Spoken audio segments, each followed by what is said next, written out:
शिवसेनेनं वचननाम्यात अनेक घोषणा केल्या, पण एका मोठ्या मुद्द्याचा शिवसेनेला विसर पडलाय। शिवसेनेचा आत्माच या वचननाम्यात मिसिंग आहे। माझ्या तमाम हिंदू बांधवांनो, भगिनींनो आणि मातांनो,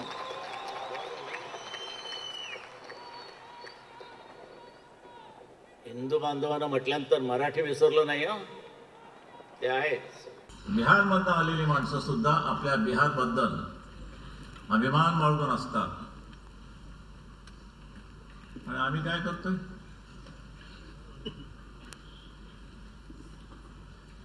आम्ही मराठी विद्यार्थी इंग्लिश मध्ये बोलतो। Yes yes.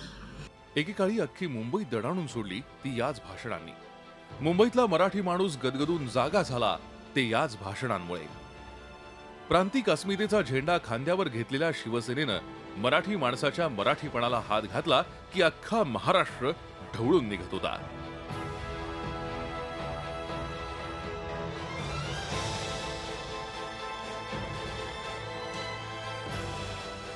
हटाव लुंगी बजाव पुंगी म्हणत शिवसेना जन्माला आली, तीच प्रांतिक अस्मितेचा कैवार घेऊन। मोठ्या काळानंतर शिवसेनेचा राजकीय पक्ष झाला। तेव्हापासूनच भावनिक राजकारण हा पक्षाचा आत्मा होता। संयुक्त महाराष्ट्र हा मुख्य आधार आणि 20% राजकारण 80% समाजकारण हा शिवसेनेचा नारा होता।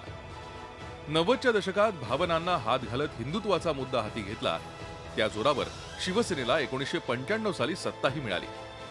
मधल्या काळात मनसे मराठीचा मुद्दा पळवतं की काय अशी भीती वाटल्यावर शिवसेनेनं आणखी आक्रमकपणे मराठीच्या मुद्द्यावर राजकीय पोळी भाजती ठेवली। पण आता काळ बदललाय, पिढ्या बदलल्या आणि शिवसेना विकासाची भाषा बोलू लागली। 20% राजकारणाचं 100% राजकारण झालं।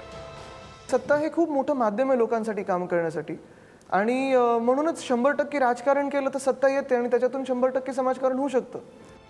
1966 ते 2016 या गेल्या 50 वर्षात पक्षात बरीच स्थित्यंतर झाली आणि आता तर शिवसेनेच्या वचननाम्यातून प्रांतिक अस्मितेचा मुद्दा चक्क गायब झालाय।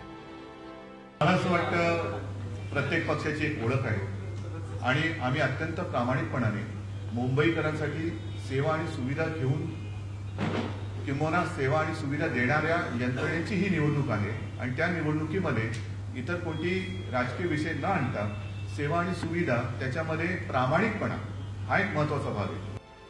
एकीकडे वचननाम्यात शिवसेना विकासाची स्वप्न दाखवते आणि दुसरीकडे मुंबईचे तुकडे करण्याचा डाव आणि मराठी माणसाचं अस्तित्व संपवण्याचा विरोधकांचा कट असल्याचे डायलॉग भाषणात मारते। महापालिका शाळांमध्ये टॅब वाटणारी शिवसेना मराठी शाळांचं अस्तित्व टिकवण्याच्या मुद्द्यावर गप्प आहे। महापालिका निवडणुकीत प्रांतिक अस्मितेविषयी चकार शब्द न काढणारी शिवसेना गोव्यात मात्र त्याच मुद्द्यावर युती करते।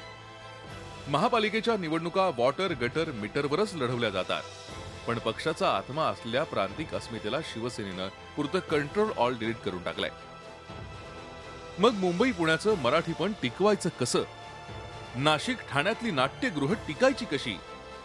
सध्या तरी या प्रश्नाचं उत्तर शिवसेनेच्या अजेंड्यावर नाही, कारण प्रांतिक अस्मितेचा शिवसेनेचा कणा सध्या लवचिक झालाय। तो कधीही वागतो आणि गरज लागली तर सरळही होऊ शकतो। दिनेश दुखंडे, झी मीडिया, मुंबई। झी 24 तास रहा एक पाऊल पुढे।